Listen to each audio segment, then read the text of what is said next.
जो मैंने पेपर्स दिए हैं उनमें क्या क्या मिस्टेक्स हो रही है ये ऑब्जर्व करना सबसे ज़्यादा जरूरी होता है, क्योंकि हर एक बच्चे का ये डिफरेंट होता है कि जो बच्चे की मिस्टेक्स है वो पेपर को एनालाइज जरूर करे। कम से कम एक मॉक एक वीक में देना चाहिए एटलीस्ट। मैं कम से कम बात कर रहा हूँ, ज्यादा की कोई लिमिट नहीं है बच्चों, क्योंकि आपके बोर्ड्स चल रहे होंगे, आपको इतना ही समय मिलता है। बच्चे को लगता है कि यार ये वाली मैं बुक कर लेता हूँ, मार्केट में ये बुक आ रही है, वो बुक, कोई नया बुक नहीं छेड़ना है बच्चों। केमिस्ट्री में फुल मार्क्स ले आऊंगा और मैथ्स को पढ़ना ही छोड़ देता है। बेटा मैथ्स में जितने भी आपके मार्क्स पहले आ रहे थे उससे भी कम आने लग जाएंगे। बच्चा क्या करता है, ये टेस्ट सीरीज ले ली, ये टेस्ट सीरीज ले ली।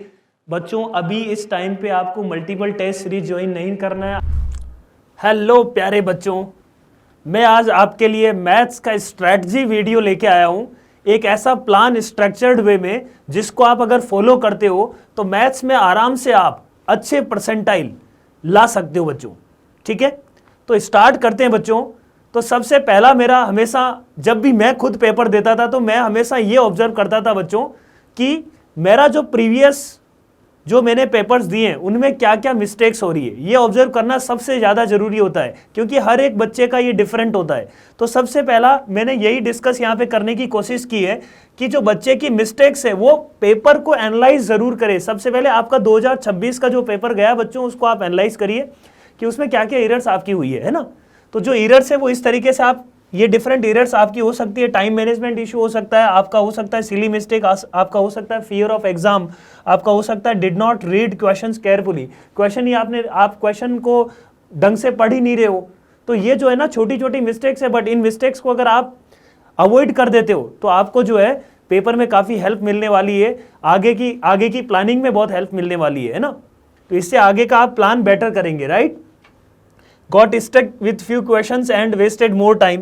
Concept were not clear. ठीक है, तो अगर आप चाहते हैं कि इनमें से किसी एक स्पेसिफिक प्रॉब्लम पे का मैं सॉल्यूशन पे डिस्कशन करूं तो आप मेरे को कमेंट में जरूर बताइएगा बच्चों। मैं ट्राई करूंगा कि उस पे एक सेपरेट जो है शॉर्ट्स या वीडियो में बना के आपके सामने आऊंगा। ठीक है, ओके, तो आगे अपन बढ़ते हैं। देखो मैंने प्लानिंग में सबसे पहले आपको यह बताया है कि किस प्रायोरिटी में आपको 11th और 12th में पढ़ाई स्टार्ट करनी है। ठीक है, अभी अपने पास बहुत कम समय है बच्चों, ये 55 दिन और है अपने पास। 50 से 55 दिन में आपको किस तरीके से पढ़ाई करना है, तो आप यू शुड बी नोइंग कि यार क्या प्रायोरिटी, किस हिसाब से मैं पढ़ाई करना स्टार्ट करूं।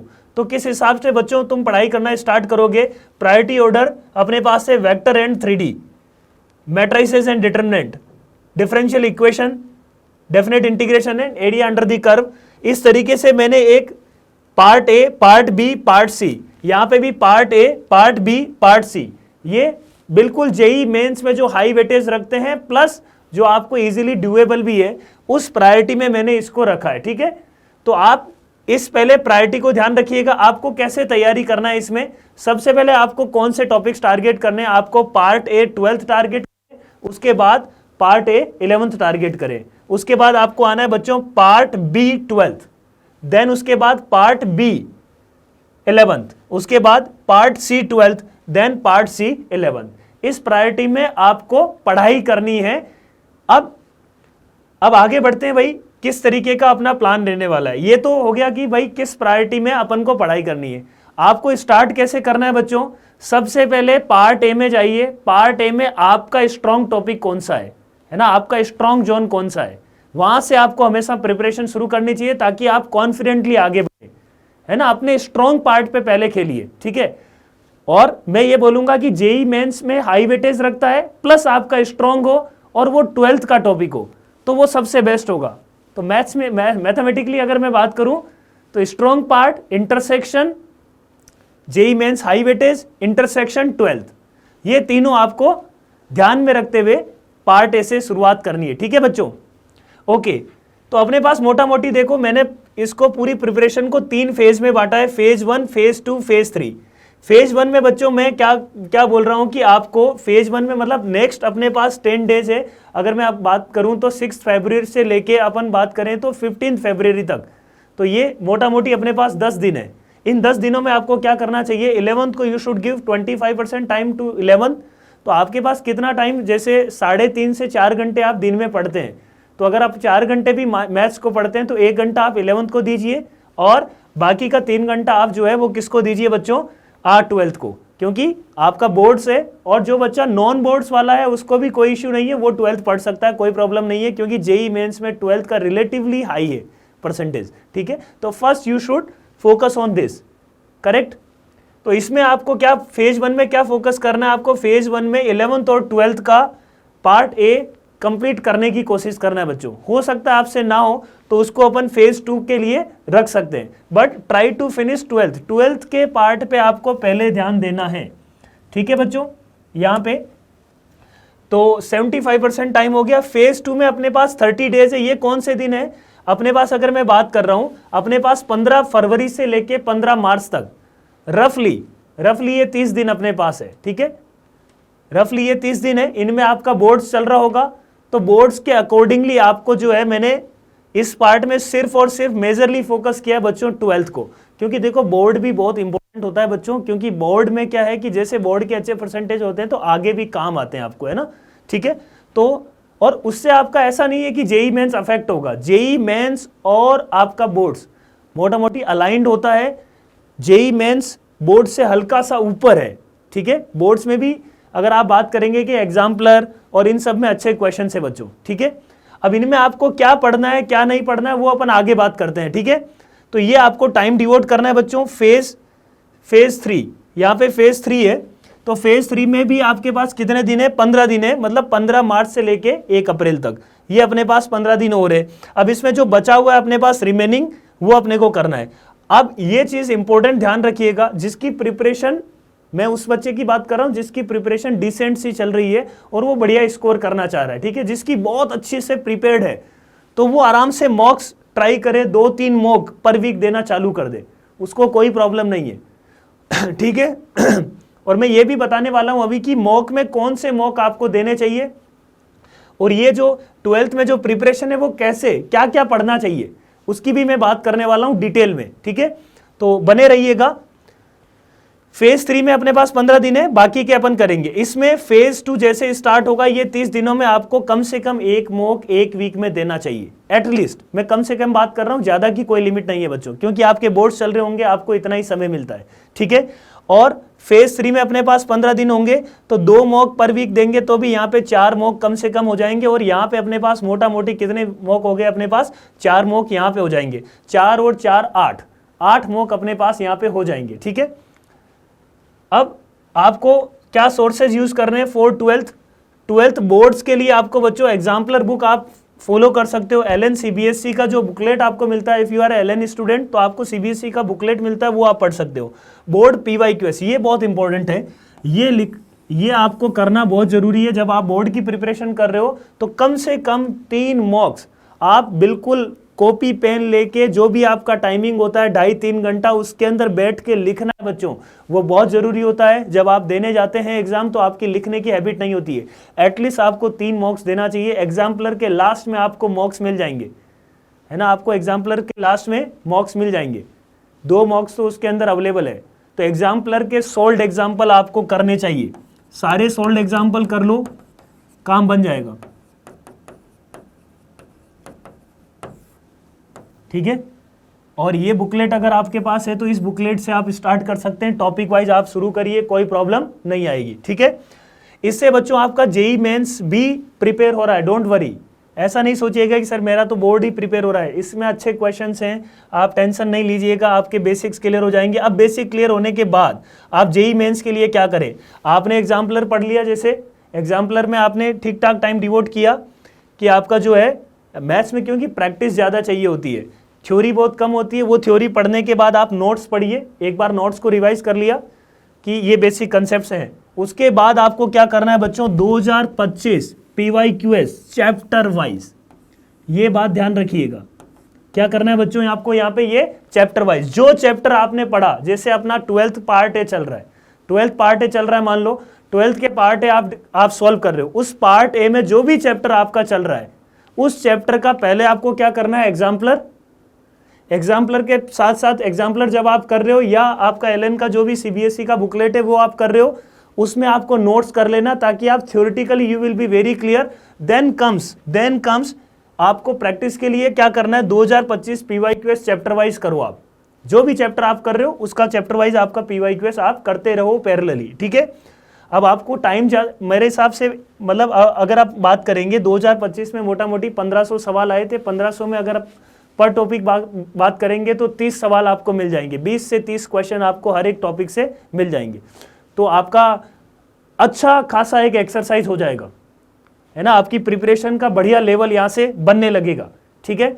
उसके बाद जैसे ही वो टॉपिक प्रिपेयर हो जाएगा उसके बाद अपना अंतिम स्टेज हो जाएगा, जब भी आप मॉक टेस्ट दे रहे हो, मॉक टेस्ट कौन से दोगे आप, 2026 के अभी वाले PYQS को एज ए मॉक टेस्ट, मतलब उसको आप फुल सिलेबस की तरह दीजिए कि 3 घंटे बैठना है, वही टाइम मैनेजमेंट करना है और उसको एनालाइज भी करना है बच्चों कि क्या गलती हो रही है, ठीक है। तो इस तरीके से आप जो है चीजों को बहुत अच्छे से इंप्रूव कर पाएंगे, ठीक है। ये बहुत स्ट्रक्चर्ड मैनर में आप जा रहे हैं यहाँ पे। और अगर कोई बच्चा रिपीटर है तो रिपीटर के लिए आपको बस क्या करना है, पहले तो आपका जो अभी सिलेबस चल रहा है, हो सकता है कि आपका अभी सिलेबस खत्म नहीं हुआ होगा, डोंट रश बच्चों, क्योंकि जेई मेंस में सारे टॉपिक्स आते हैं, तो रश नहीं करना है। First finish your syllabus, syllabus finish करने के बाद, है ना, सिलेबस फिनिश करने, मतलब बहुत सारे बच्चे होते हैं कि सिलेबस फिनिश नहीं हुआ और वो PYQS वगैरह है, PYQS कर सकते हो, जो चैप्टर आपका चल रहा है पैरेलली PYQS कर सकते हो, बट वो पहले से ये चिंता में लग जाते हैं कि यार मेरा क्या होगा। आप आराम से सिलेबस फिनिश करिए, फैब एंड तक आपका सिलेबस फिनिश हो जाएगा। उसके बाद में आपको क्या करना है बच्चों, नोट्स रिवाइज करके आपको भी वही काम करना है, 2025 PYQS चैप्टर वाइज लगाओ। आपके पास अगर समय ज़्यादा है, लेट से समय से वैसे कम ही होता है सबके पास, बट फिर भी अगर आपके पास समय ज़्यादा बच रहा है तो डू मोर PYQS, वो चैप्टर वाइज ही करना है, वो चैप्टर वाइज ही करिए इफ़ यू हैव टाइम, है ना, यहाँ पे आपके पास स्कोप है। उसके बाद आपको भी 2026 के PYQS को एज ए मॉक टेस्ट देना है बच्चों, वो आपका रियल एग्जाम की तरह आप उसको लीजिए। और वो आपके जो 10 पेपर हैं, वो 10 पेपर में से एक पेपर आपने दे रखा है, तो नो मॉक टेस्ट आपके पास, बिल्कुल जेई मेंस के उससे बढ़िया कोई मॉक टेस्ट नहीं होगा, ठीक है। तो ये इस तरीके से आप जा सकते हैं बच्चों, है ना। अब अगर मैं बात करूं तो ये कहानी थी कि जब भी आप 11th का पार्ट ए पढ़ रहे थे तो भी आपको यही करना है, नोट्स, देन 2025 के PYQS चैप्टर वाइज उस टॉपिक के, ये आपको 2 चीजें उसमें करनी है बच्चों, ये 2 चीजें आपको ढंग से करनी है, ठीक है। और अगर आप 12th का चैप्टर पढ़ रहे हो, 12th में आपको, क्योंकि सिंस यू हैव बोर्ड्स, तो 12th के लिए आपको एग्जाम्पलर आपको पहले करना है, उसके बाद 2025 का चैप्टर वाइज, देन 2026 के जो मॉक से जब आप मॉक देते हो उसी टाइम पे आपको सॉल्व करना है, ठीक है। अगर मैं बात करूं कि भाई क्या क्या मिस्टेक्स ऐसा होता है बच्चे, those mistakes you should avoid, क्या मिस्टेक्स आपको अवॉइड करनी चाहिए बच्चों। बच्चा क्या करता है, वो सोचता है कि यार मैं फिर से, मतलब जोश बहुत होता है, तो वो क्या है कि पूरी प्रिपरेशन फिर से स्टार्ट करने की कोशिश करता है कि यार मैं सीट भी लगा दूंगा, मैं PYQS भी लगा दूंगा, पर होता क्या, उसके पास टाइम होता है बच्चों कम, अपने पास मात्र 55 दिन है। आप इस लड़ाई में नहीं कूद सकते कि यार मैं शुरू से पूरा कर सकता हूँ, ऐसा मुश्किल है काम, ठीक है, क्योंकि अपने पास 55 दिन है, तो अकॉर्डिंगली आपको मैनेज करना है बच्चों। तो उसके अंदर आपको जो आप बेस्ट कर सकते हो, अपने को मार्क्स ज़्यादा लाना है, उस लड़ाई नहीं लड़नी है ना। मार्क्स ज़्यादा कैसे आ सकते हैं, थोड़ा स्ट्रेटजिकली आप बेटर मूव करें। तो ये आपको नहीं करना है कि बिल्कुल बिगनिंग से शुरू कर रहे हैं, सारी एक्सरसाइजेज लगा रहे हैं, वो सब नहीं हो पाएगा। बेस्ट है कि chapter wise PYQS is best. उसके बाद समय मिलता है तो 2024 पे चले जाइए, 2023 पे चले जाइए, ठीक है। नोट सॉल्विंग क्वेश्चंस कंप्लीटली, बच्चा क्वेश्चन कंप्लीटली सॉल्व करता ही नहीं है, हाँ ऐसे हो जाएगा, फिर एग्जाम में जो है आपकी कैलकुलेशन एरर होने लगती है, फिर आपको लगता है कि यार मेरा ये मार्क्स क्यों नहीं आ रहा। तो आपको जो है क्वेश्चन को बच्चों कंप्लीटली सॉल्व करना है, ठीक है। फिर अपन अगर बात करें अटेम्प्टिंग न्यू प्रैक्टिस बुक्स, बच्चे को लगता है कि यार ये वाली मैं बुक कर लेता हूँ, मार्केट में ये बुक आ रही है, वो बुक, कोई नया बुक नहीं छेड़ना है बच्चों, कोई नया मटेरियल नहीं छेड़ना आपको। आपके जो नोट्स आपने 2 साल बनाए हैं उनको ढंग से पढ़िए, अगर आपको थ्योरी रिवाइज करना है और अगर आपको प्रैक्टिस करना है तो PYQS is the key, okay. Next, mock test at last. बच्चा क्या करता है कि यार मॉक टेस्ट को लास्ट के लिए छोड़ जाता है, ये बहुत सारे बच्चे करते हैं बच्चों। अगर आप एग्री करते हो तो आप समझ पा रहे होंगे कि यार मैं भी ऐसा ही करता हूं, तो ये काम आपको नहीं करना है, लास्ट के लिए नहीं छोड़ना है बच्चों मॉक टेस्ट, चाहे आपकी प्रिपरेशन कितनी भी हो। मतलब आप अगर कुछ प्रिपरेशन तो आप कर चुके हो, आपके पास जो फर्स्ट 15 डेज हैं उसमें आप कुछ और प्रिपरेशन कर चुके होंगे, तो उसके बाद आप मॉक टेस्ट देना चालू करो बच्चों। लगातार आप हर वीक में कम से कम एक मॉक टेस्ट तो उस टाइम पे दो, बोर्ड के टाइम पे भी, और रिपीटर है तो 2 मॉक टेस्ट दो, और उसको एनालाइज करो कहाँ पे आपकी गलती हो रही है, ठीक है। तो लास्ट के लिए नहीं छोड़ना है, ऐसा नहीं सोचो कि यार मेरा तो अभी सिलेबस कंप्लीट नहीं हुआ, मैं क्या करूंगा। आप जब मॉक देते तो आपको ये पता लग जाता है कि यार मेरा कौन सा टॉपिक वीक है, इस टॉपिक को रिवर्स जाके थ्योरी पढ़ते हो, और उससे आपका जो है प्रिपरेशन लेवल बढ़ता जाता है, ठीक है। और मैथ्स में तो ये बहुत ज़रूरी है, क्योंकि मैथ्स में थ्योरी होती है कम, पर जितनी भी होती है मैथ्स की थ्योरी, आपको बिल्कुल सारे फॉर्मूले याद होने चाहिए बच्चों। आप ऐसा नहीं सोचिए कि यार वहाँ जाके डेराइव कर लूँगा, ये कर लूँगा, वो कर लूँगा, वो चीज़ें नहीं करना है, आपको फॉर्मूले याद होने चाहिए, मस्ट है बच्चों।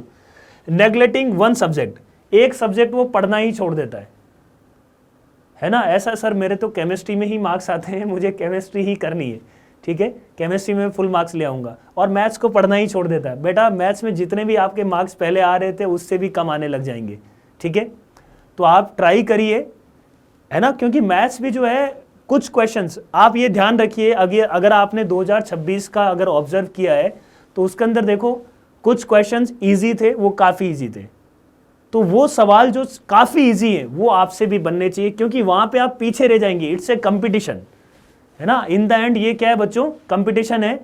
तो अगर वो इजी वाले क्वेश्चन भी आप नहीं किए तो वहां पे आप पीछे रह रहे हो। आपको पूरा सिलेबस जरूर कवर करना है, ताकि आपका इजी क्वेश्चन किसी भी टॉपिक से आए तो आप कर लो, है ना। कुछ टॉपिक्स आपके बहुत स्ट्रांग है, अच्छी बात है, बट ऐसा नहीं होना चाहिए कुछ टॉपिक्स बिल्कुल जीरो है, वो नहीं होना चाहिए, ठीक है। तो आपसे इजी क्वेश्चन बनना चाहिए, और एग्जाम का जो फोड़ने का तरीका ही यही है बच्चों। कोई भी एग्जाम हो, कैसा भी एग्जाम हो, उसको फोड़ने का तरीका ही यही है कि आप इजी क्वेश्चन पहले उसमें हिट करो। ये सब ज्ञान आपको वैसे है ना, कि इजी क्वेश्चन पहले करना है, ठीक है, पर आपको उसके लिए पहले थ्योरी आनी चाहिए, उसके क्वेश्चन अटेम्प्ट किए हुए होने चाहिए, तभी आपको पता लगे ना कि यार इजी क्वेश्चन कौन से हैं, ठीक है। ओके बच्चों, नेग्लेक्टिंग वन सब्जेक्ट ये नहीं करना है। मल्टीपल टेस्ट सीरीज, बच्चा क्या करता है, ये टेस्ट सीरीज ले ली, ये टेस्ट सीरीज ले ली। बच्चों अभी इस टाइम पे आपको मल्टीपल टेस्ट सीरीज ज्वाइन नहीं करना है, आपको मेनली क्या करना है, जिस भी टेस्ट सीरीज को आप ज्वाइन कर रहे हो उस टेस्ट सीरीज को कंटिन्यू करिए और बढ़िया से सॉल्व करिए। मैं तो कहूँगा सबसे बढ़िया टेस्ट सीरीज अभी 2026 का जो PYQS है, आपके पास इतना ही समय है कि आप वो PYQS करो, और या पैरेलल में जो आपकी टेस्ट सीरीज चल रही है उसको करिए, दैट इज इनफ। आप एक्सप्लोर करने की कोशिश नहीं करिए कि यार और टेस्ट सीरीज में कर लेता हूँ, that's not a good idea actually, ठीक है। फिर अब नोट एनालाइजिंग मिस्टेक्स, ये सबसे बड़ी मिस्टेक बच्चा करता है। बच्चा करता जाता है, मेहनत करता रहा है, मेहनत कर, सर मेरे नंबर नहीं आ रहे।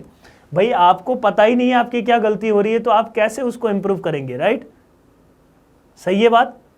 तो ये जो है ना मैथ्स में ये सब बातें आपको ध्यान रखनी है, ठीक है। So thank you everyone, I hope, wish you all the best, कि आप बहुत अच्छा करने वाले हो, जेईई मेंस को फोड़ने वाले हो बच्चों। ऑल द बेस्ट बच्चों।